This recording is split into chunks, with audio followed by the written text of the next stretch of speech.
안녕하세요. 예. 자, 시간이 되었습니다. 시간이 되어서 이제 또 기도하고 시작하겠습니다. 기도하겠습니다. 하나님 감사합니다. 다시 또 저희를 또 예배 가운데 또 주일에 하나님께서 지정하신 날에 불러주시고 함께 또한 예배하고 또 함께 또 하나님의 말씀을 또 배우고 또 우리한테 주신 우리에게 또 역사적으로 또 우리 선조들을 통해서 전수하신 또 함께 교훈을 또 신조를 함께 또 공부할 수 있는 시간 주심을 감사를 드립니다. 우리 신앙의 표준이자 우리의 신앙의 고백의 대상인 예수님이 누구신지를 함께 배우는 시간 갖고 있는데 하나님의 성령께서 함께 하시고 잘 이해할 수 있도록 도와주시고 집중할 수 있는 은혜도 주시고 무엇보다도 우리를 위해 구원하시고 오신 예수님을 더 잘 아는 시간 될 수 있도록 인도하여 주옵소서. 예수님 이름으로 기도합니다. 아멘. 예. 네, 시작하겠습니다. 예. 자, 이제 하나씩 오십니다. 자, 오늘 파일 다 갖고 계신가요? 혹시 파일 안 갖고 계신 분? 다 지난주에 다 나눠드렸는데 갖고 계시겠죠? 예. 자, 이제 시작하겠습니다. 이제 원래는 이제 2페이지에 여기서부터 이제 성육신부터 시작을 할 건데요. 이제 지난주에 했던 얘기를 조금 좀 복기해 보겠습니다. 자, 우리가 이제 신론, 그러니까 뭐 사도신경은 뭐 처음부터 이렇게 뭐 하나님에 대해서 성부 하나님, 그다음에 성자 하나님, 성령 하나님 이렇게 삼위일체 먼저 하고, 그다음에 이제 구원론, 교회론, 종말론 이렇게 쭉 교회의 기본적인 요소들을 쭉 이제 다뤄간다는 얘기를 했죠. 근데 이제 지난주부터 이제 봤던 얘기인데 하나님에 대해서 짧게 얘기하고 있고 성부, 그다음에 성령도 성령을 믿사오며 딱 성령에 대해서는 진짜 설명도 없어요. 그냥 성령을 믿사오며 성령의 존재만 얘기를 하고 있잖아요. 그다음에 이제 구원론도 짧게 얘기하고 길지 않습니다. 뭐 교회도 짧게 얘기하고 있고 딱 두 구절. 종말도 이제 오신다 딱 그 얘기만 하고 있는데 이제 거의 대부분의 얘기는 이제 반 이상은 결국 예수님에 대한 얘기예요, 그죠? 그래서 이제 기독론이 되게 중요합니다. 근데 이제 기독론이 이제 크게 두 가지가 있다라고 얘기를 했습니다. 이제 기독론 예수님이 도대체 누구신가? 그분이 이제 누군가에 대한 얘기, 인격이라고 얘기한다 그랬어요.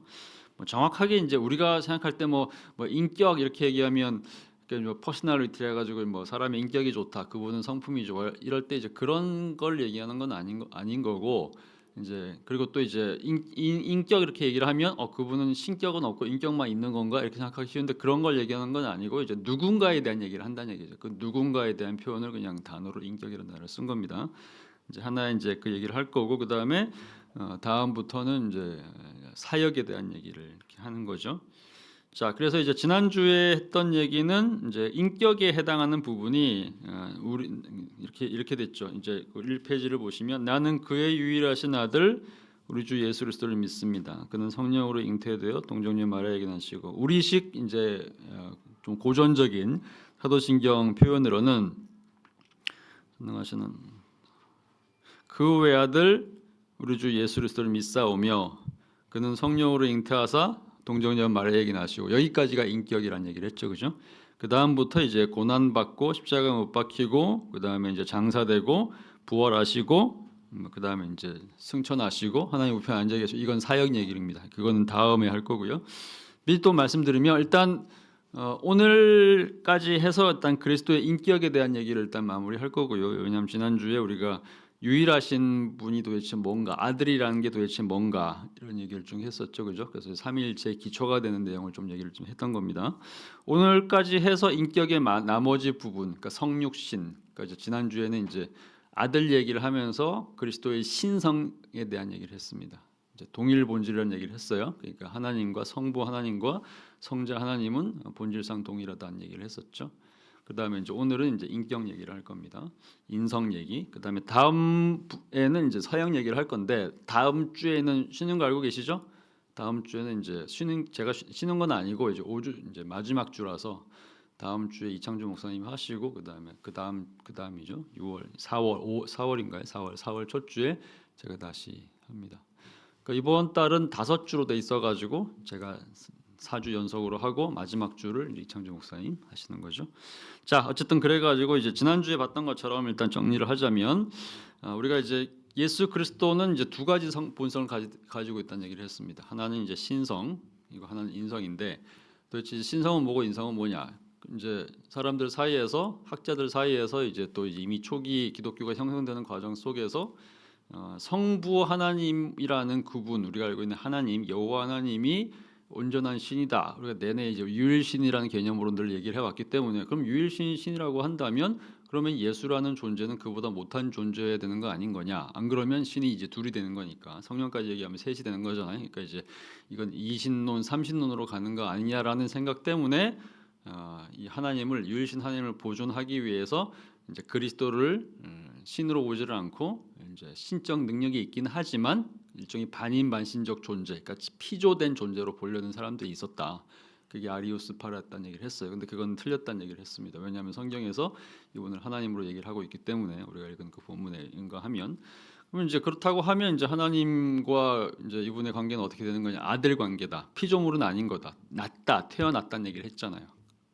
성령으로 이제 나신 거니까 유일하신 아들이란 단어를 얘기를 한 거니까 그러면 이제 낳았다고 한다면 본질상 그분의 DNA를 만약에 물려받았다 우리식으로 표현한다면 그렇게 된다면 그분과 성부와 성자가 이제 본질상 같은 존재이긴 한데 이제 문제는 뭐냐 아들이면 태어난 그때가 있는 거니까 태어난 그때부터 존재하는 거니까 그 이전에 없었던 거 아닌 거냐 그러면 그분이 성자는 성부보다 당연히 못한 거 아닌 거냐 시간적으로 늦은 거니까 자, 이런 식으로 이제 우리가 이삭을 하게 되면 역시나 이 예수님도 역시나 비록 신이라고 얘기한다고 하더라도 피조물은 아니라고 얘기한다고 하더라도 성부 하나님보다 못한 거 아니냐 이렇게 계속 고민을 하는 거죠. 그런데 태어났다는 개념이 꼭 시간적인 개념은 아니다. 왜냐하면 우리는 항상 이렇게 우리 관계에서는 우리의 부모로부터 우리가 나고 또 우리가 우리의 자녀를 낳고 하는 관계에서는 항상 시간적으로 이제 다 순서가 있잖아요.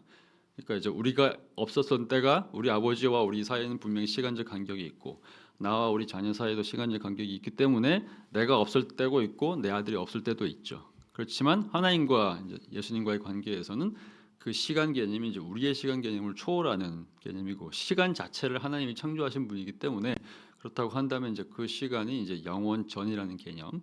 그래서 이제 실제로 이제 시간을 초월하는 개념으로 존재하시는 거기 때문에 이제 그 본질상 못하다고 얘기할 수는 없다. 이제 이게 지난주에 했던 얘기 핵심이었습니다. 자, 그다음에 이제 오늘은 이제 이 페이지에 이제 중간에 있는 내용부터 보겠습니다. 성육신이라는 얘기인데 이제 이것부터 시작해가지고 끝까지 갈 건데 아마 오늘 좀 일찍 끝날 수도 있을 것 같아요. 그럼 이제 일찍 끝낼게요. 자, 이 페이지 밑에를 보시면 성육신입니다. 성령으로 잉태되어 동정녀 마리아에게 나시고라고 하는 이제 구절인데 크게 두 가지가 있는 거죠. 하나는 성령으로 잉태되었다. 이제 하나는 이 얘기고 두 번째가 이제 동정녀 마리아에게 나셨다. 그러니까 이제 예수님이 하나님이란 얘기, 본질상 하나님이란 얘기는 지난주에 했던 거고 이제 두 번째 얘기는 이제 예수님이 동시에 하나님인 동시에 인간이다라고 얘기했을 때 도대체 어떤 종류의 인간인 거냐 이제 이게 이제 되게 중요한 주제인 거죠.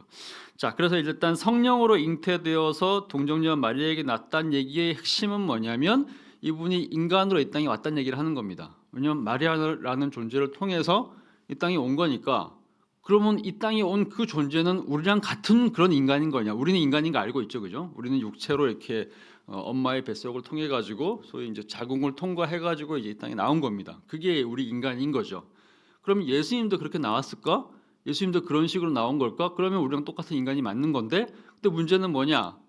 우리 인간은 잉태될 때 성령에 의해서 잉태되는 건 아닌 거잖아요. 우리는 그냥 이제 남녀간의 소위 생식 관계를 통해 가지고 소위 이제 성관계를 통해 가지고 이제 우리가 태어나는 겁니다. 그럼 예수님도 그런 식으로 태어났을까? 근데 그게 아니라는 거를 또 얘기하는 거죠. 예수님 마리아를 통해서 태어나긴 했는데 성관계를 통해서 태어난 건 아니다. 그게 무슨 얘기예요? 그게 동정녀라는 단어 거기 있는 거잖아요. 그 다음에 그럼 어떤 식으로 그러면 동정녀 성관계 없이 처녀를 통해서 태어난다는 얘기는 그럼 어떻게 그게 가능한 거냐? 성령께서 그렇게 하게 해주셨다 얘기죠. 그래서 이제 그 얘기들이 이제 오늘 우리가 이제 공부할 내용이 좀 나오는 겁니다. 성령으로 잉태되었고 동정녀 마리아에게 나시고. 자, 근거 구절은 요한복음 1장 14절입니다. 말씀이 로고스이신 그 예수께서 육신이 되어서 우리 가운데 오셨다. 우리 안에 오셨다. 이제 그분은 우리한테 오셨는데 우리의 육신 플래시죠. 우리 육신 그대로를 가지고 이 땅에 오셨다. 이 얘기가 이제 핵심이죠. 하나님이 이 땅에 인간의 몸을 갖고 오셨다. 핵심이고. 자, 그다음에 이제 복음서의 여러 증언들을 보면, 그러니까 복음서가 되게 이제 노골적으로 예수님이 오신 과정을 얘기를 합니다. 이제 그 마태복음도 그 얘기를 많이 하고 있고, 뭐 마가복음, 누가복음 쭉 설명을 하죠. 그러면서 이제 예수님께서 오신 내용을 마리아를 통해서 이 땅에 태어나서 아기로 왔다는 얘기를 이제 얘기를 하는 거죠. 근데 대개 보면 이렇게 나오지 않습니까? 예를 들면 이제 우리가 고대의 어떤 그 신화적 존재들이 이제 이 땅에 올 때 이 세상과에 있는 사람들과는 좀 다르다는 얘기를 하기 위해서 처음부터 뭐 어른으로 온다거나 아기로 온 것이 아니라 하늘에서 이제 뚝 떨어진다거나, 그죠? 뭐 아니면 저 어른의 모습으로 온다거나 뭐 이런 식으로 이렇게 주로 얘기를 많이 해가지고 그 어린 아이로의 모습으로 출산하는 것은 이제 일반적인 인간의 모습인 건데 그 인간과 다르다는 얘기를 하기 위해서 주로 이제 어른으로 이제 오게 하는 그런 경우들을 많이 얘기를 하죠. 근데 만약에 이제 우리도 예수님이 그냥 인간의 모습을 갖고 있는 존재를 넘어서서 신적 존재라고 한다면 그냥 처음부터 그냥 어른의 모습으로 오시거나 그냥 메시아로 쭉 하늘에서 떨어진다거나 슈퍼맨처럼 이렇게 오거나 뭐 그렇게 생각하는 거, 그런 식으로 그림을 그리는 게 사실은 더 정교할 수도 있고 오히려 더 의심의 요소를 없앨 수 있는 그런 기록일 수 있겠죠. 그죠? 근데 성경은 굉장히 적나라 얘기를 합니다. 태어나서 이제 예수님께 오시게 된 계보부터 쭉 마태복음 1장부터 쭉 보면 아예 이제 구약 성경에 나오는 사람들의 계보를 쭉 얘기를 하면서 예수님이 이제 실제로 성육신한, 그러니까 말하자면 이제 인간의 몸을 가지고 족보의 형태로 오셨다, 유대인의 혈통으로 오셨다, 이런 얘기도 쭉 얘기를 쭉 하고 있고, 심지어는 그 족보에도 보면 이제 마태복음 1장부터 쭉 보면 족보에 여자 이름이 네 명이 나오거든요. 그죠? 그러면서 이제 쭉 해가지고 이제 다윗까지 14대, 아브라함부터 다윗까지 14대, 다윗부터 예수님까지 14대 이렇게 얘기를 하는데 그 중간중간 여자들이 나옵니다. 여자들이 있다는 얘기는 뭐냐면 여자들을 통해서 이제 소위 말하는 혈통들이 흘러왔다는 얘기, 계보, 족보 얘기를 하고 있죠. 근데 그 여자들이 대체로 보면 별로 이렇게 화려한 여자들은 아닙니다. 그러니까 대체적으로 보면 이제 고대나 현대도 마찬가지지만 족보라는 것이 주로 이렇게 남자들 중심으로 이제 구성되어 있고 여자가 이름이 나오는 경우는 거의 없잖아요. 그죠? 근데 호적이 이제 그런 개념인 거죠. 근데 여자가 만약에 들어간다고 하면 그 여자가 너무너무 이렇게 화려하거나 뭐 여왕급이거나 뭐 여신급이거나 너무너무 훌륭한 위인전에 나올 만한 성인 같은 그런 삶을 살아서 그런 사람들이 와가지고 이제 들어가면 이게 더 확 족보가 화려해지고 이런 건데, 이제 오히려 그 족보 안에 나오는 여자들은 예를 들면 다말이 나온다거나 뭐 라합이 나온다거나 바세바 이런 사람들이 나오거든요. 근데 이런 사람들은 거의 전부 다 이방인이든지 아니면 이제 심지어는 시아버지랑 뭐 간통을 했다거나 몸을 팔았다거나 나라 팔아먹은 그런 사람들이라거나 아니면 뭐 외국인 창녀라든지 뭐 이런 사람들이란 말이죠. 그잖아요. 근데 그런 사람들이 족보 안에 나와요. 뭘 의미하는 걸까? 굉장히 이제 리얼한 거죠. 그러니까 이제 속이려고 하는 게 아니란 얘기인 겁니다. 만약에 정말로 이제 성경이 속이는 책이다, 또는 이제 진짜 화려하게 이렇게 예수님의 순수 혈통을 강조하는 책이라고 한다면 오히려 그런 사람들을 다 배제했을 겁니다. 또 화려하게 꾸몄겠죠. 근데 그렇지를 않고 성경에 나오는 이제 사람들의 여성들의 이름을 다 끄집어내는데 그 여성들이 실제로 그 시대의 사회에서 별로 이렇게 보잘것 없는 사람이거나 심지어는 범죄자이거나 도덕적으로 이렇게 결함이 있는 사람들을 다 넣어놓는단 말이죠. 아예 노골적으로. 왜 그러는 거냐? 두 가지를 보여주는 거죠. 하나는 이게 사실이라는 얘기, 실제 팩트라는 얘기입니다. 노골적으로 드러내는 거니까. 두 번째는 이제 구원의 대상. 그러니까 우리가 이제 말하자면 예수님의 혈통에 의해서 이 땅에 태어나셨고 예수님께 태어나셨고 그다음에 예수님께서 말하자면 본인의 혈통 자체가 소위 말해서 이제 소위 사회 바닥층에 있는 사람들로부터 소위 혈통을 이어받으신 분이기 때문에 그분이 돌아가시는 것도 십자가에서 죽으시는 것도 소위 말하는 잘난 사람들, 똑똑한 사람들을 위해 죽으신 것이 아니라 모든 종류의 그런 종류의 사람들, 쉽게 말하면 이제 우리 같은 죄인들을 위해서 죽으셨다는 것을 보여주려는 의도가 있는 거겠죠. 자, 그런 점에서 굉장히 이제 속이려고 하지 않는다는 게 되게 중요합니다.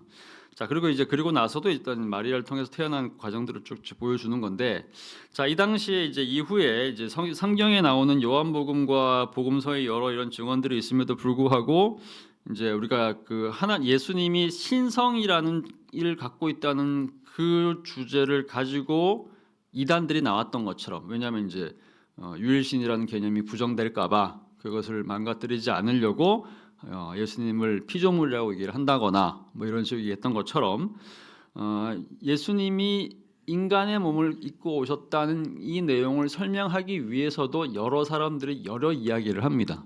그러다가 결국에는 어떤 식으로 이제 결론이 났느냐, 소위 이제 말하는 여러 이단들이 탄생을 하게 됐어요. 처음부터 뭐 이렇게 뭐 속이려는 어떤 행동을 했다거나 뭐 나쁜 행동을 했다거나 뭐 교주가 이렇게 자기 영광을 위해서 했다기보다는 예수님에 대한 설명을 잘 하려고 노력을 했던 거죠. 근데 설명을 하려고 하다 보니까 성경 전체를 이제 전체의 흐름, 조화, 여러 말씀과의 조화를 놓치고 이제 하나의 특정 주제에 집착을 하다 보니까 이제 이단들이 나오게 된 케이스라고 생각하시면 돼요. 자, 그래서 이 시대에 나왔던 이단들을 좀 보면 이런 것들이 있습니다. 예를 들어 이제 마니교 같은 경우에 이제 이미 첫 시간에 얘기할 때 이제 영재주의, 또 마니교 이런 얘기를 했었는데 이런 거죠. 그 당시에 그리스 철학적 배경 또는 이제 그리스뿐만 아니라 이제 그 당시에 이제 뭐 이제 예수님께서 로마 시대 오셨으니까 이제 AD 1세기죠. AD 뭐 BC 4년 또는 이제 AD 1년 이렇게 얘기를 많이 하는데 이제 그 시기는 말하자면 이제 지금 로마 시대고 로마 이전은 그리스였고 그 이전에 뭐 페르시아라든지 또는 뭐 이집트라든지 또 이렇게 뭐 그 이전에 바벨론 이런 수많은 이제 종교관들이 막 뒤섞인 상태로 이제 이 시대를 말하자면 종교들이 막 퍼져 있었습니다. 근데 대부분의 종교는 우리 한국 종교도 마찬가지인데 대부분의 종교는 일종의 이제 이원론적인 사고 방식을 가지고 있죠. 그래서 말하자면 이제 우리가 갖고 있는 육체라고 하는 것은 우리의 순수한 영혼을 방해하는 존재다라고 생각하는 경향이 있죠. 그러니까 우리도 이제 불교가 그런 거, 불교나 도교가 그런 거잖아요. 예를 들면 이제 우리의 영혼이 순수하게 딱 껴가지고 이것이 소위 말하는 열반에 이르러야 되는데 그러니까 모든 종류의 뭐 고통과 모든 종류의 욕망과 이런 것들을 다 제거해야지 우리의 영혼이 순수해져 가지고 소위 열반에 이를 수가 있는 거고 도사가 될 수 있고 막 그런 건데 문제는 이제 우리의 육체가 항상 우리를 얽어맨단 말이죠. 식욕이나 성욕이나 탐욕이나 뭐 명예욕이나 이런 수많은 욕망들을 우리를 막 얽어매다 보니까 우리가 순수하게 소위 도인이 될 수 있는 소위 군자가 될 수 있는 또는 이제 열반에 이를 수 있는 소위 부처가 될 수 있는 그런 길을 다 막아버리는 거죠. 결국은 이제 육체를 죽이는 것이 관건이란 말이죠. 근데 이것이 우리만 그런 것이 아니라 동서고금에 있는 고대 모든 종교들이 다 요소가 바로 그런 것들이었죠. 자, 그러다 보니까 육체는 어쨌든 간에 이제 나쁜 거고 이제 우리 영혼을 살리는 것이 되게 중요하다는 거 이제 생각했죠. 그래서 고대 같은 경우는 이제 쉽게 말하면 이제 뭐 이런 개념이 있었어요. 그러니까 이데아라고 저도 얘기했었죠, 그죠? 그러니까 이제 우리 영혼이라고 하는 것이 이제 실제적으로 중요한 건데 육신을 갖고 있는 우리는 말하자면 이제 우리 안에 있는 영혼이 육신이라고 하는 이제 껍질에 갇혀 있는 거다. 말하자면 육신이라는 감옥 안에 갇혀 있는 거다. 그러니까 이재근이라는 인간은 겉에 보이는 이 육체가 아니라 그 안에 있는 영혼이 진짜 이재근인 건데 이 영혼을 살리기 위해서는 육체를 어떻게든지 극복을 해야 되는 거예요. 그러니까 이제 금욕을 하는 거죠.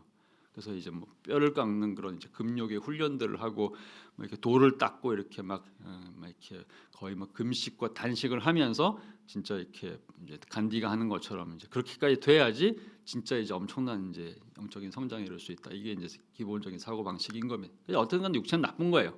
이데아가 그런 거죠. 육체는 나쁜 거고 영은 좋은 거다. 자, 이런 개념을 갖고 있는 시대였다 보니까 예수님에 대해서 이제 얘기를 할 때 이제 그 시대에 이제 이런 개념을 갖고 있는 사람들 중에 일부가 예수에 대한 얘기를 들었단 말이죠. 예수가 되게 훌륭한 분이다. 예수가 말하자면 메시아고 예수가 이제 이 땅에 와가지고 정말 많은 사람들을 고치고 사람들에게 새로운 어떤 삶의 방향을 제공하고 많은 사람들을 이제 소위 이제 옳은 길로 이끄는 그런 분을 한 분인데 정말 그분이 메시아이고 하늘에서 보낸 그런 영적 존재이고 하늘에서 이제 하늘의 뜻을 대변하는 하나님의 뜻을 대변하는 존재로 만약에 왔다고 한다면 어떻게 그런 존재가 육체를 가질 수가 있는 거냐? 그분이 만약 육체를 가지고 있다고 하면 그분은 진짜 메시아 될 수는 없는 거다. 진짜 신이 될 수는 없는 거다. 진짜 하나님의 보내심 받은 그런 선지자일 수는 없는 거다. 이렇게 생각하는 거죠. 그래서 이제 그 사람들 중에 이제 이렇게 얘기한 거죠. 그때 이제 기독교하고 그런 이제 그러니까 이원론적인 철학들이 이제 결합돼 가지고 만들어진 것이 이제 기독교 영지주의 이렇게 얘기를 합니다. 그래서 그 영지주의에서는 뭐라고 얘기한 거냐? 예수님께서 이 땅에 오셨는데 육신이 참된 육신이 아니라 실제로 이제 우리 눈에만 그렇게 보인 거다. 지금 홀로그램처럼 보였다는 얘기예요. 그러니까 이제 여러분들이 이렇게 앉아 있는데 사실은 여러분들 진짜가 아닌 거예요. 그냥 눈에만 그렇게 보이는 거죠. 이제 그렇게 할 수 있는 거니까 뭐 소위 말해서 이제 전지전능하신 분이라고 한다면 그래서 이제 실제로 이제 외견상 그렇게 보이는 것이지 실제로는 육체가 아닌 거다. 왜냐하면 육체가 갖고 있으면 그분 진짜 신이 아닌 거니까. 이런 식으로 주장한 사람들이 이제 초대교회에 꽤 많이 있었죠. 실제로 이제 그런 사람들이 꽤 많이 있었고 교회 안에도 그런 사람들의 가르침이 난무했어요 그 당시에. 그래서 이제 실제로 이제 사도 바울이 이제 뭐라고 얘기했냐면 부활 얘기를 하면서 이제 예수님께서 육체로 오신 것을 부인하는 자에 대한 얘기를 하는 구절이 고린도전서 15장에 나옵니다. 무슨 얘기를 하는 거냐? 그 당시에 교회 안에도 예수님께서 육체를 가지고 예수님께서 육체로 이 땅에 오셨고 육체로 살다가 죽으셨고 육체로 피를 흘리셨고 육체로 부활하신 거잖아요. 근데 그 육신 자체가 있는 것은 이제 진짜 신이 아니다는 주장이 있었기 때문에 그래서 실제로 이제 가연설 얘기를 하고 그러니까 예수님이 이제 부활하신 것도 사실은 진짜 육체의 몸이 부활한 것이 아니라 그냥 하늘로 승천하신 거다. 우리 눈에만 그렇게 이제 실제 몸이 있는 것처럼 보였을 뿐이고 사실은 원래는 아니었던 거니까 그러니까 100% 영이신 존재라고 생각을 하는 거죠. 근데 그때 이제 그런 사람들이 있으니까 사도 바울이 그리스도의 육체 부활을 부인하는 자는 이제 곧 하나님을 부인하는 자다 이렇게 하면 되게 이제 비판적인 얘기를 하죠. 이제 그런 얘기들이 이제 있는 겁니다. 이제 이런 사람들은 이제 성육신 부인합니다. 왜냐하면 육신으로 오는 건 당연히 틀린 거니까. 예수님께서 오시는 공생애도 이제 부인합니다. 예수님께서는 굉장히 육체를 되게 강조를 하시잖아요. 먹는 것도 되게 많이 강조하셨고, 그다음에 이제 어떤 면에서는 약간 좀 노는 것도 많이 강조하셨고, 사람들의 육신을 실제로 고쳐주시기도 하셨죠. 그러니까 만약에 육신을 강조하지 않았으면 그냥 어떤 면에서는 병 걸려 있는 사람들을 육체를 고치는 거는 별로 중요하게 생각하지 않았을 수도 있어요. 치료 안 하고 그냥 어차피 육신은 나쁜 거니까 죽는 게 차라리 더 나은 거야. 왜냐하면 지금 죽으면 당장 네 영혼은 육신으로부터 해방돼가지고 천국 가는 거니까 이렇게 얘기를 해버리면 되는 거잖아요. 근데 예수님 그렇게 안 하셨잖아요. 끊임없이 사람들에게 소위 말하는 육체 치유를 이제 행하신단 말이죠. 육신의 병고를 고쳐주시고 본인도 열심히 먹으셨고 어떤 면에서는 그래서 이제 실제로 사도 예수님의 대적자들이 이제 서기관들하고 바리새인 같은 사람들인데 그 사람들이 했던 얘기가 어떻게 당신이랑 당신의 제자들은 맨날 먹는 거 탐하고 그러는 거냐? 이게 무슨 종교 지도자의 모습인 거냐? 이렇게 하면서 되게 막 비판적인 얘기를 하잖아요. 근데 예수님은 이제 그런 점에서 별명이 소위 말해서 이제 소위 바닥층이랑 어울리면서 먹는 것을 탐하는 자 이게 그 당시 별명이었단 말이죠. 그러니까 예수님 굉장히 이제 먹는 것과 이제 육신의 어떤 면에서는 이제 외부에서 봤을 때는 종교 지도자에 어울리지 않는 그런 이제 식욕 이런 것들을 이제 보여주셨죠. 그런 점에서 이제 분명한 육신을 갖고 있었다는 얘기인데, 근데 이런 것도 거부합니다. 마니교나 영재주의 가연설에 있는 사람들, 다음에 이제 육체를 가지고 십자가에 죽으셨다. 이것도 부인하는 거고, 이제 그 다음에 이제 육신을 가지고 그다음에 부활하셨다. 그리고 이제 천상을 올라가셨다. 다 부인하는 거죠. 왜냐하면 그래야지 순수한 영혼을 갖고 있는 존재로서, 그러니까 신적 존재로서의 그리스도만 이제 드러나게 되는 거니까. 근데 이런 종류의 이제 개념들은 전부 다 당연히 성경적으로 이제 옳지가 않고 그렇기 때문에 다 이단으로 정죄를 받았습니다. 자, 그다음에 이제 에비온주의라는 그룹이 있는데 에비온주의는 이제 뭐냐면 에비온이라는 사람이 이제 주장한 주장이에요. 자, 이렇게 얘기를 합니다. 자, 예수는 남성과의 결합으로 정자로 수정된 마리아의 몸에서 출생했다. 이게 무슨 얘기냐면 쉽게 말하면 그냥 우리식으로 나왔다는 얘기입니다. 그러니까 우리랑 똑같은 존재. 예수님이 100% 하나님인데 100% 인간이랑 같다? 그러면 우리랑 같이 된 거네? 우리처럼 된 거네? 그러면 예수님은 그냥 우리랑 똑같은 100% 인간으로 본 겁니다. 그렇게 되면 이제 생긴 문제가 뭐냐? 마리아가 말하자면 이제 요셉 또는 다른 남자랑 소위 말하는 성관계를 해가지고 그 성관계를 통해 가지고 낳은 자녀다 이렇게 되는 거란 말이죠. 근데 그렇게 생기는 문제는 뭐야? 그러면 죄 문제가 생기는 거거든요. 이제 실제로 이제 창세기에 보면 아담과 하와는 인간 관계, 성적인 관계를 통해 탄생한 존재가 아니죠. 하나님의 말씀으로 탄생한 존재란 말이죠. 아담도 그렇고 흙으로 만드시긴 했지만 하나님의 말씀으로 이제 흙으로 만드는 존재에게 처음에 둘 다 죄가 없는 상태로 만들어졌죠. 근데 창세기 3장에서 이제 죄를 범하면서 아담 이후의 모든 인간은 다 일종의 성관계를 통해서 이제 출생을 하게 되죠, 그죠? 근데 자연스럽게 그것은 이제 육체적인 소위 말하는 계승인 건데, 근데 동시에 뭐가 유전이 되는 거냐면 죄가 유전된단 말이에요. 그러니까 태어날 때부터 모든 사람은 다 죄를 가지고 태어난다. 죄인으로 태어나는 것이 기본이죠. 근데 만약에 예수님께서 아담과 이제 그 마리아와 요셉 또는 뭐 다른 남자랑 만약에 성관계를 통해 태어났다면 그러면 이제 이 관계는 도대체 뭘 의미하는 거냐? 예수님이 죄인이라는 사실을 의미하는 거잖아요. 그럼 예수님께서 죄인이게 되면 생긴 문제가 되냐? 그러면 그분은 하나님이 될 수는 없는 거죠. 죄 있는 하나님, 죄를 가진 하나님, 그런 하나님은 하나님이 아닌 거잖아요. 근데 우리가 이제 이미 지난주에 봤던 것처럼 하나님과 동일한 존재이기 때문에 전지전능하시고 소위 말하는 죄가 없으신 그런 존재로서 존재하신다고 한다면 그분은 그런 식으로 태어나서는 안 되는 거죠. 태어나긴 하지만 그분은 이제 죄가 없이 태어난다. 그럼 죄가 없이 태어나야 된다는 게 무슨 얘기냐면 이제 성관계를 통해서 태어난 것이 아니라 그냥 이제 잉태되긴 했지만 잉태의 과정이 성관계를 통한 잉태가 아니라 하나님의 직접적인 역사를 통한 잉태해야 된다는 얘기죠. 그 전제가 바로 성령으로 잉태한 것이고 이제 마리아가 이제 소위 동정녀여야 된다는 얘기가 되는 겁니다. 이해가 되시죠?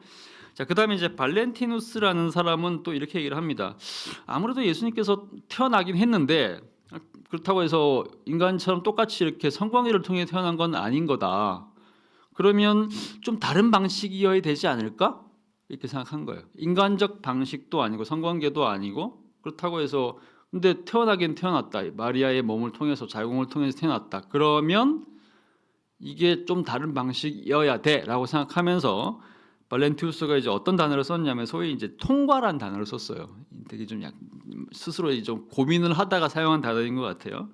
이렇게 설명을 합니다. 성령께서 천상의 육체, 그러니까 육체이긴 육체인 건데 이 육체가 우리가 갖고 있는 육체 같은 거랑은 좀 다른 육체라는 겁니다. 그러니까 이제 하늘에 있는 육체, 이건 그러니까 어떤 면에서는 약간 영적이면서 동시에 육적인 거죠. 그러니까 영과 육이 좀 모호한 형태로 결합되어 있는 어떤 면에서 우리가 상상하기 힘든 우리는 모르는 그런 종류의 육체를 가지고 오셔가지고 마리아 안에다가 이렇게 넣어뒀다는 얘기입니다. 마리아 안에 배에다가 자궁에다가. 그래서 이것이 이제 여기서 마리아의 자궁 안에서 이 천상의 육체가 이제 자라가지고 나중에 마치 물이 수로를 흐르듯이 물이 관을 흘러가는 것처럼 말하자면 마리아의 자궁과 말하자면 그 몸이 일종의 통로 또는 그 수로 역할, 관 역할을 했다는 거죠.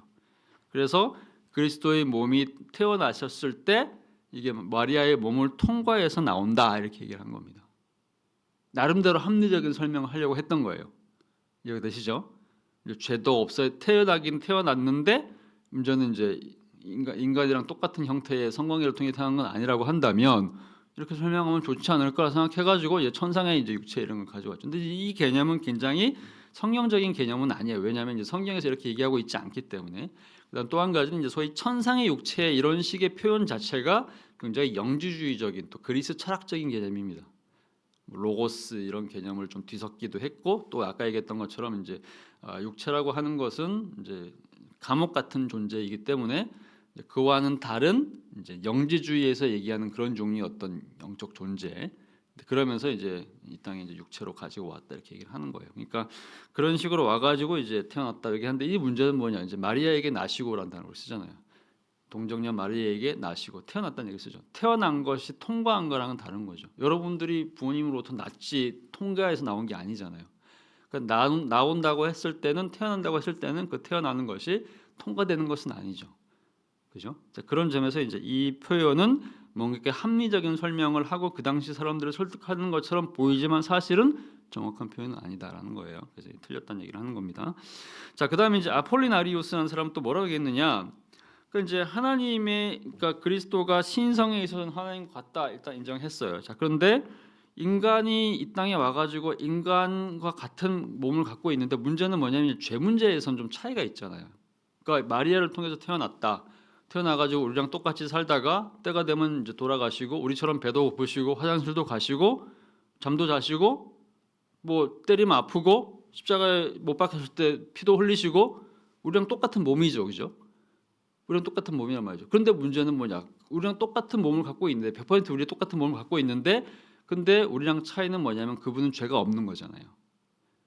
우리는 죄를 갖고 태어나서 원죄를 가지고 태어난 존재이기 때문에 죽음을 눈앞에 두고 있는 존재이지만 예수님은 죄가 없이 태어난 존재이기 때문에 죽음을 이미 태어날 때부터 이미 죽음은 초월하신 분이죠. 육체적으로 이제 십자가에 달려 돌아가시긴 하지만 그분은 그래도 이제 다시 부활할 것도 이미 예정되어 있는 분이고 그렇다고 한다면 그 육체가 우리랑 같은 것처럼 보이긴 하지만 사실은 죄가 없는 존재라고 한다면 그러면 우리랑 똑같은 육체여서는 안 되는 거 아니냐. 이해가 되시죠? 그렇게 해서 이제 아폴리나우스가 뭐라고 얘기하냐면 이렇게 얘기합니다. 인간은 육체와 영혼으로 이제 되어 있는데, 인간은 육체와 영혼. 근데 이제 그리스도는 육체 플러스 신성. 이렇게. 그러니까 우리가 갖고 있는 영혼, spirit 또는 이제 soul이라는 단어 대신에 뭐 divinity 이런 걸 쓰는 겁니다. 그래서 우리가 인성에 있어서는 우리랑 같은 육체를 가지고 있지만 신성 자체가 우리랑 다른 거기 때문에 이제 우리는 영혼을 갖고 있고 그 영혼 자체가 이미 이제 죄의 노예가 되어 있기 때문에 육체도, 그러니까 말하자면 이제 이런 거죠. 우리 같은 경우는 이제 태어나자마자 죄성을 가지고 태어나는데 그 죄성이 영혼과 죄 모두에 영향을 끼치죠. 그래서 우리가 태어나자마자 우리는 정해진 수명이 있고 병도 걸릴 수 있고 아플 수도 있어가지고 어쨌든 간에 이제 한 60년 70년 되면 죽게 되어 있잖아요. 그러니까 죽는 것이 이제 말하자면 죄의 결과가 죽음이기 때문에 우리는 죽게 되어 있죠. 육체는 이미 그 죄의 영향을 받고 있는 겁니다. 근데 영혼도 마찬가지죠. 우리가 죽을 때 육체가 사망할 때 영혼도 천국으로 가거나 지옥으로 가거나 어쨌든 간에 이제 그 죄의 영향을 받게 되어 있죠. 그리스도를 믿지 않으면 어쨌든 지옥으로 가게 되어 있는 거잖아요. 그런 점에서 이제 두 가지 다 소위 죄의 영향을 받는 건데, 근데 예수님은 그런 존재가 아니라고 한다면 육체는 썩는다고 하더라도 돌아가신다고 하더라도 그분의 영혼 자체는 죽어서 천국 가고 지옥 가고 이런 식으로 이제 죄에 의해서 결정되는 게 아니지 않느냐. 그렇다면 그 영혼은 우리랑 다른 영혼인 거다. 그러므로 그분은 신성을 갖고 있으므로 우리랑 다른 우리 그 내면에 있는 것은 우리랑 다른 거다. 이렇게 얘기를 하는 거죠. 자, 그러면 이제 문제가 뭐냐? 인간이라고 하는 것은 그냥 과연 육체만 갖고 있는 그 자체가 인간인 거냐? 인간은 그냥 육체만 갖고 있는 존재를 영혼으로 이제 인간으로 얘기한다면 이런 설명이 가능한데, 인간은 그 자체로 영도 있고 육체도 있고 영과 육 전체를 다 가진 존재를 우리가 인간으로 얘기하는 거 아닌 거냐? 그러면 예수님이 100% 인간으로 얘기했을 때 그러면 그분은 육체만 우리랑 같고 영혼이 우리랑 같지 않다고 하면 그분은 100% 우리랑 같은 인간이 아닌 거 아니냐? 이렇게 되는 거죠. 이거 되시죠? 자, 그런 점에서 그렇지는 않고 그분의 영혼도 우리랑 같은 영혼이다. 이렇게 좀 설명을 하는 겁니다. 그리고 이제 플러스 거기에 또 신성까지 이제 결합이 되어 있는 거겠죠. 자, 그래서 이제 이런 종류의 어떤 설명들은 여러 설명들을 많이 했는데 어쨌든 이것도 정확한 표현은 아니다. 자, 마지막 하나만 더 보겠습니다. 3페이지로 넘어가시면요. 자, 이렇게 유티케스라는 사람도 이런 얘기를 합니다. 신성과 인성이 이제 이미 지난주 했던 하나님과 같은 성부와 같은 신성, 동일 본질의 신성이 예수님한테 있는데 인성도 있다. 근데 그러면 예수님한테 있는 인성이라고 하는 것이 우리랑 같은 인성이라고 한다면 그러면 그분도 돌아가셔서 우리처럼 죽어야 되는 것이고 죄도 지어야 되는 거 아니냐? 근데 인성 얘기를 하는데 죄가 없다 이렇게 얘기를 한다면 우리랑은 다르게 이제 소위 말하는 이제 성관계를 통해 태어난 것이 아니게 되는 거니까, 그렇다고 한다면 그 신성과 인성이 결합을 했을 때 결국에는 신성이 더 강해서 그 신성이 예수님의 그 인성을 보호하기 때문에 그래서 그 예수님의 그 인성 안에는 죄가 못 들어오게 막은 거 아니냐, 뭐 이런 식으로 유티케스가 설명을 한 거죠. 그러니까 두 종류의 신성과 인성이 혼합되어 있는데 신성이 워낙 막강하기 때문에 그 신성이 인성을 보호하기 때문에 일종의 이제 마치 보호막을 두른 것처럼 그 인성 바깥으로 신성이 이제 둘러싸고 있어가지고 죄가 들어올 여지를 막아버린 거 아닌 거냐. 그러니까 한마디로 말하면 신성이 인성을 압도한다, 흡수한다, 지배한다. 뭐 이런 식으로 이제 이야기를 했다는 거죠. 이게 이제 유티케스식 사고 방식인 건데 문제는 뭐냐? 이것도 역시나 두 가지 본성을 다 갖고 있다는 얘기를 하지만 문제는 뭐냐면 그렇게 되면 이제 이 인성이라고 하는 것은 신성보다 못한 것이 되는 것이고, 그러니까 이제 100%의 신성과 100%의 인성을 갖고 있는 것이 아니라 신성보다 못한 종류의 인성 이렇게 되는 거니까, 그러면 이제 오히려 뭐 예를 들면 100이라는 존재 안에서 뭐 60대 40 정도로 이제 신성이 뭐 앞선다거나 또는 70대 30 정도로 이제 신성이 인성을 앞선다거나 80대 20 정도로 또 신성이 인성을 앞선다거나 이런 식으로 얘기되는 거 아니야. 그렇게 되면 이제 결국에는 100% 신성과 100% 인성, 우리가 이제 참 하나님, 신성에 있어서는 참 하나님, 인성에 있어서는 참인가 이렇게 얘기를 하는데 그 둘을 모두를 커버하기에는 그러면 이제 이 상황에서는 이 설명에서 인성이 너무 약해지는 거 아닌 거냐? 그 인성은 정확하게 100% 인성은 아니지 않는 거냐? 이렇게 설명이 되는 거죠. 자, 그래서 지금까지 얘기했던 것처럼 이런 종류의 주장들, 이제 마니교의 주장이라든지 영지주의, 그다음에 에비온이나 발렌티누스나 폴리나리우스나 유티케스 이런 주장들 모두가 다 나름대로 이제 합리적인 설명을 하기 위해서 신성과 인성의 관계에 대한 설명도 하고 인성 자체에 대한 설명도 하려고 이런저런 많은 노력들을 많이 했는데 문제는 뭐냐면 하면 할수록 계속해서 미궁에 빠지는 겁니다. 그러니까 하면 할수록 계속해서 미궁에 빠져가지고 제대로 된 설명을 하려고 할수록 이게 오히려 인간의 말이 만든 일종의 이제 이설이 돼버리는 거예요. 우리가 지난주 신성 얘기할 때도 그런 얘기를 했어요. 도대체 어떻게 성부와 성자와 성령이 다 신성에 있어서 다 동일하신 본질이라고 얘기하는데 어떻게 그것이 소위 말해서 이제 삼신론이 아니라 삼위일체라는 개념으로 정립될 수 있는 거냐? 이걸 설명하기 위해서 이제 굉장히 쉬운 설명을 하기 위해서 많은 목사님들이 소위 양태론을 사용한다는 얘기를 제가 지난주 했었죠. 똑같은 하나님인데 어떨 때는 아빠이고 어떨 때는 또 한 남자인데 어떨 때는 아빠고 어떨 때는 아들이고 어떨 때는 이제 남편이고 역할을 바꾼다 이런 얘기를 했었고 뭐 우리가 이제 과학적인 설명을 한다고 하면서 이제 뭐 H2 얘기를 하면서 뭐 기체일 때는 수증기고 액체일 때는 물이고 그다음에 또 고체일 때는 얼음이고 이렇게 설명한다고 얘기를 많이 했잖아요. 근데 그렇게 하면 할수록 무슨 문제가 생기는 거냐? 그거는 이제 하나님의 그 세 분의 다른 하나님 그러면서 동시에 동일한 다르면서 같은 이 세 분의 하나님의 이제 구별된 존재를 얘기하지 않고 한 존재를 그냥 새 모양으로 변한다 이렇게 해버리는 거예요. 그렇게 되면 그것이 삼위일체가 아니라 그냥 한 신의 일신의 하나밖에 없는 그 신의 모양 바꾸기밖에 안 되는 거죠. 소위 양태론 얘기. 근데 이렇게 설명하면 이것도 혹시 이단이 된다는 얘기를 했단 말이죠. 그러니까 결국은 이제 우리가 이해할 수 없는 주제에 대해서 삼위일체도 마찬가지고 또 신성과 인성 관계도 마찬가지인데 우리가 이해할 수 없는 주제이기 때문에 우리가 인간의 방식으로 인간의 이성을 다 동원해가지고 엄청난 설명들을 막 해내고 하면서 이제 뭔가를 짜내고 이해를 시키기 위해서 설명하기 위해서 노력을 하는데 그렇게 하면 할수록 점점 더 많은 이단들이 생겨난단 말이죠. 수많은 이설들이 생겨나게 되고 그리고 그럼으로써 실제 이제 하나님의 본질, 예수님의 본질을 벗어난 얘기를 할 수밖에 없게 되는 거죠. 이해가 되시죠? 왜냐하면 이제 우리는 하나님만큼 전지하지도 않고 모든 걸 다 알지도 못하고 우리는 시간 공간에 제한되어 있기 때문에 하나님의 존재 방식을 우리가 이해할 수도 없고 심지어는 우리의 언어나 우리의 단어로도 우리의 뭐 지성은 한계가 있는 거니까 우리의 언어 표현도 한계가 있는 것이고 우리가 아무리 설명하려고 하더라도 이것은 설명하면 할수록 결국 미궁에 빠지는 결과를 갖게 되는 거죠. 자, 그래서 이제 결국에 어떤 결론을 내렸느냐? 이게 마지막입니다. 451년입니다. 3페이지 밑에 보시면요. 자, 우리가 지난주에 이제 니케아 신조 얘기를 하면서 이제 325년입니다. 313년에 컨스탄티누스 황제가 기독교를 공인을 하고 봤더니 기독교인들 사이에서 예수님이라는 존재에 대해서 예수 그리스도라는 존재에 대해서 합의가 안 돼 있더라. 그렇게 기억하시죠? 그러니까 이네들이 다 모여가지고 지금까지는 핍박받느라고 또 로마 제국 전체 거대한 제국 안에 있는 거니까 이 동네 저 동네 너무 서로 거리가 너무 멀어가지고 한 번에 다 모여가지고 하는 것이 불가능했다. 근데 이제는 이제 내가 너희한테 자유를 줬고 그다음에 이제 공간도 줄 테니까 와서 한번 회의를 해라. 그래가지고 이제 소위 말하는 이제 예수가 누군지에 대해서 특히 그의 신성에 대해서 한번 논의를 해보라. 이렇게 해가지고 325년에 니케아 공의가 열렸다. 이렇게 얘기했던 거 기억하시죠? 그래서 니케아 공의 열려가지고 소위 이제 예수님에 대해서 예수님의 특히 신성 문제에 대한 얘기를 하면서 그분의 신성이 성부와 에 비해서 부족하지 않다. 동일 본질을 결정했다는 얘기를 했습니다. 자, 근데 이제 문제는 뭐냐?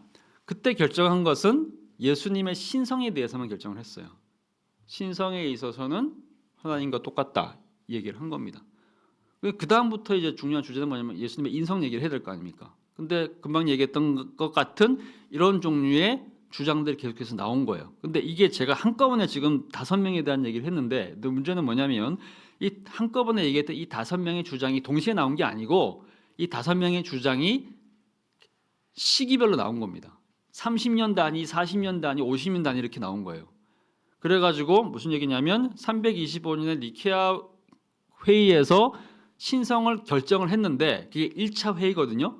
근데 2차 회의가 콘스탄티노플에서 열리고 3차 회의가 에베소에서 열리고 4차가 또 콘스탄티노플 열리고 했는데 그다음 또 니케아 열리고 했는데 2차, 3차, 4차, 5차에서 각각 나온 얘기들을 한 겁니다. 무슨 얘기예요?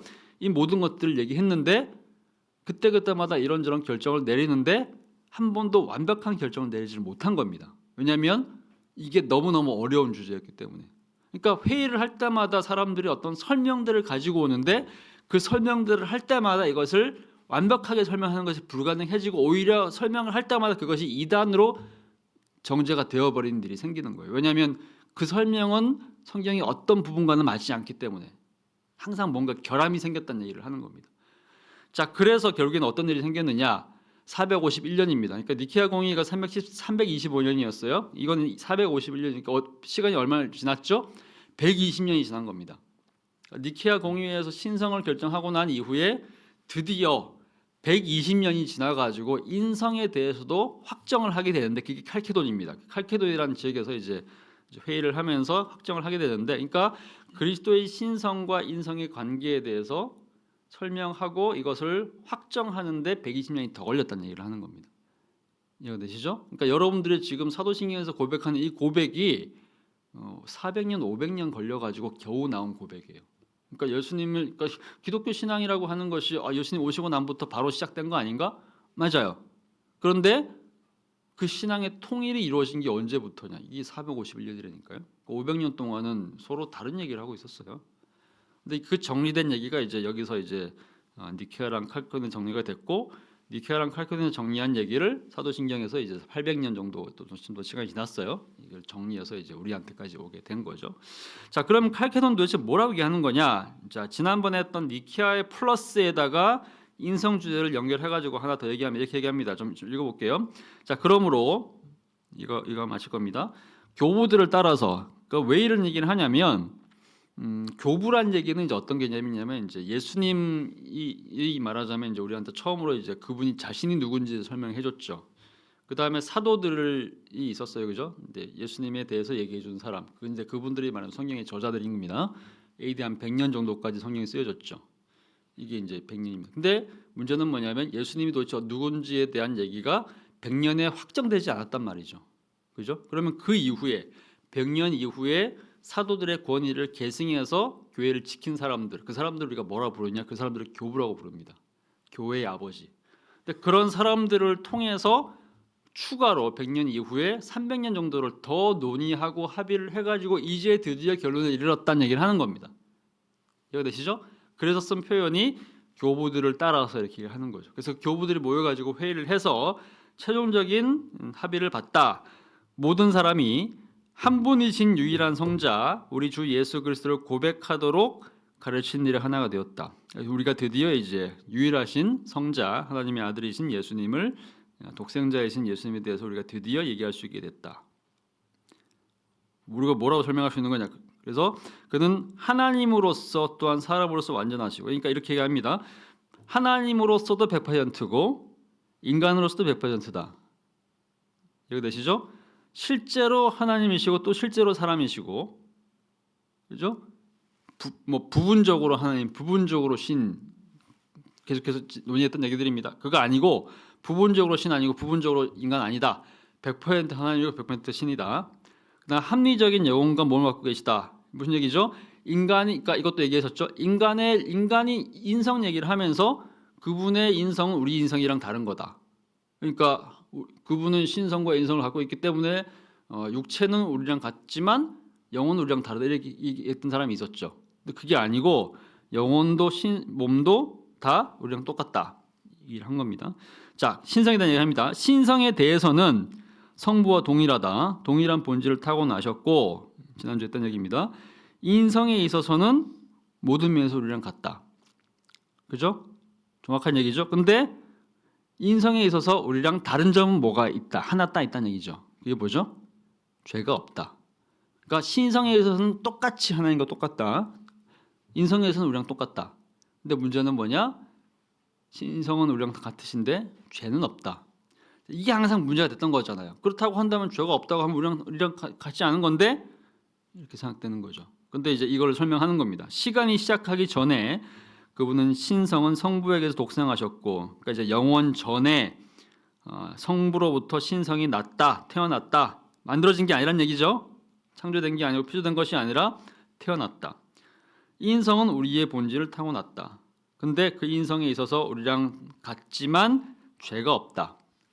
또 반복하는 겁니다. 죄가 없다는 점에서는 우리랑 같다.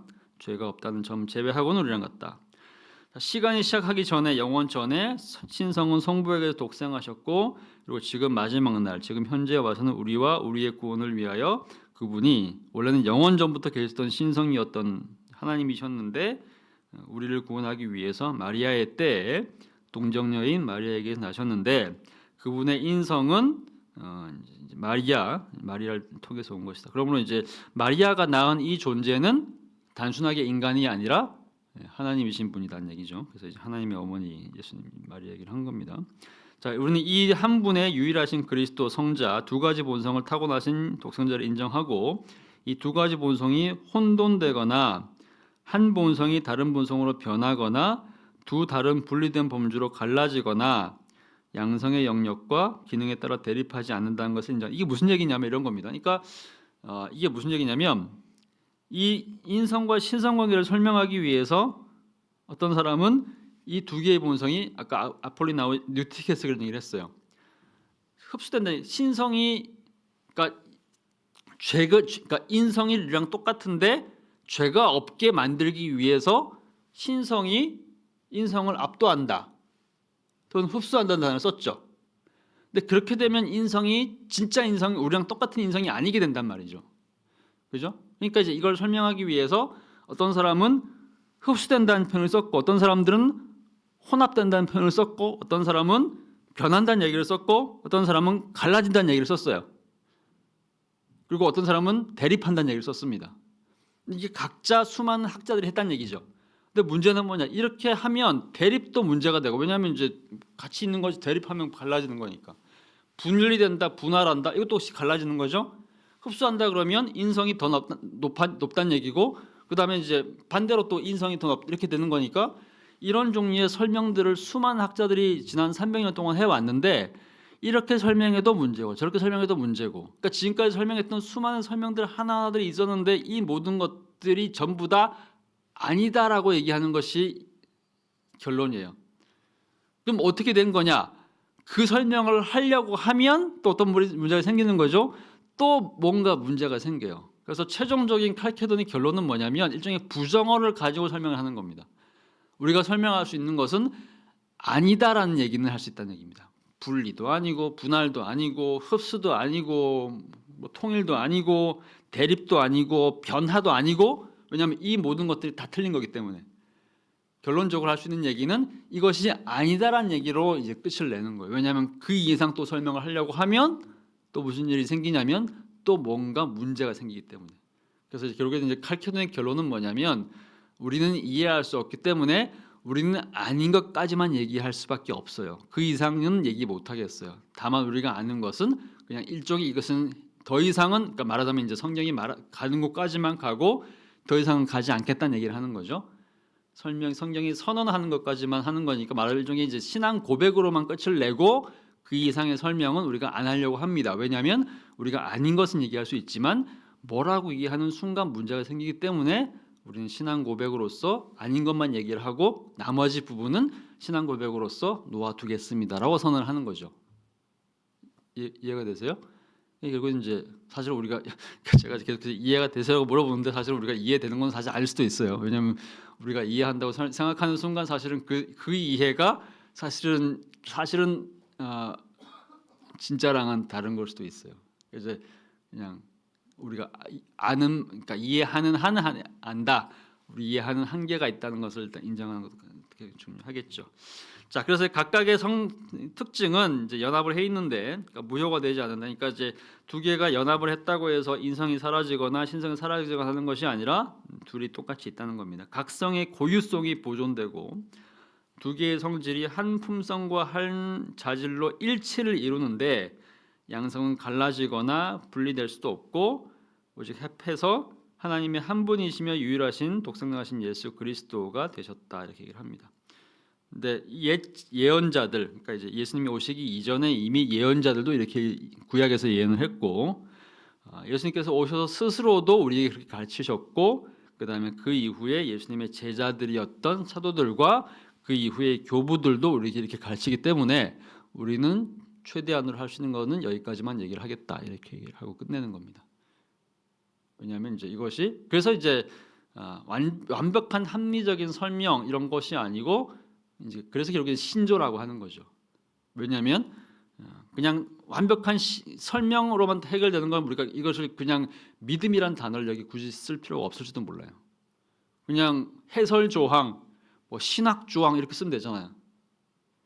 근데 그렇게 얘기하지 않고 우리가 뭐라 씁니까? 신조라 쓰잖아요. 결국에는 뭘 얘기하는 거냐면 우리가 설명할 수 없는 영역은 결국에는 어떻게 수용하고 받아들인다? 믿음으로 수용하고 받아들인다는 얘기가 되는 거죠. 그러므로 신조라는 거예요. 신앙의 조항인 거죠. 설명할 수 없는 것들은 멈추는 거죠. 그죠? 그것이 기본적으로 신앙의 표준이라고 얘기하는 겁니다. 자, 그래서 일단 여기까지 해가지고 기독론의 소위 그리스도의 인격, 그리스도가 누구인가라는 부분에서 지난주에 이제 그리스도의 신성 얘기를 하면서 이제 하나님과 똑같다, 성부랑 100% 같다, 동일본질 얘기했고요. 그다음에 이제 이번 주에는 이제 그리스도의 인성에 있어서는 우리가 똑같다, 우리 인간은 같다. 근데 차이가 하나가 있다면 죄가 없다. 그럼 이제 이 둘 관계가 어떻게 조화되는 거냐? 결론적으로는 이제 혼합되지도 않고 흡수되지도 않고 분리되지도 않고 분열되지도 않고 그런 상태로 있는 것이다. 우리는 그것을 믿음으로 받아들인다. 설명은 여기까지만 할 거고 나머지는 우리가 믿겠다라고 하는 것이 뭐라고요? 예수님에 대한 우리의 신앙 고백이다. 이렇게 얘기를 하는 거죠. 그러니까 사실은 어떤 면에서 이제 우리가 쭉 이제 신론 뭐 구원론, 인간론, 구원론, 이제 기독론, 그다음에 이제 종말론 쭉 갈 건데 사실은 이제 설명이 제일 어려운 건 이거예요. 기독론이 제일 설명이 어렵고 나머지는 상대적으로 좀 쉽다고 얘기할 수 있습니다. 근데 어쨌든 설명이 제일 어려운 거는 이제 기독론이고 그래서 이제 기독론 얘기가 이제 특히 그 중에서도 이 부분이 제일 어렵거든요. 요거 일단 요거 넘어가게 되면 다음 주부터는 이제 그리스도의 사역 얘기를 할 건데 상대적으로 조금 더 쉬워지긴 할 겁니다. 여기까지 될 것 같습니다. 자, 이제 이미 얘기했던 것처럼 일단 여기까지 해서 기독론의 일부를 마무리했고요. 다음 주에는 이창주 목사님께서 오실 거고 그 다음 주, 그러니까 4월 첫 주가 되면 기독론의 이제 두 번째 부분, 그리스도의 사역 부분 이제 진행할 텐데 새로운 파일이 이제 있으니까 제 4강입니다. 그거 제 4강에 기독론 사역 얘기를 할 거니까 그때 또 새로 뵙겠습니다. 여기까지 하고 오늘 조금 일찍 마쳤어요. 마무리할게요. 끝내면 되겠죠? 예. 질문? 지금까지 한 번도 없었으니까 오늘도 없겠죠? 예. 마무리하겠습니다. 수고하셨습니다.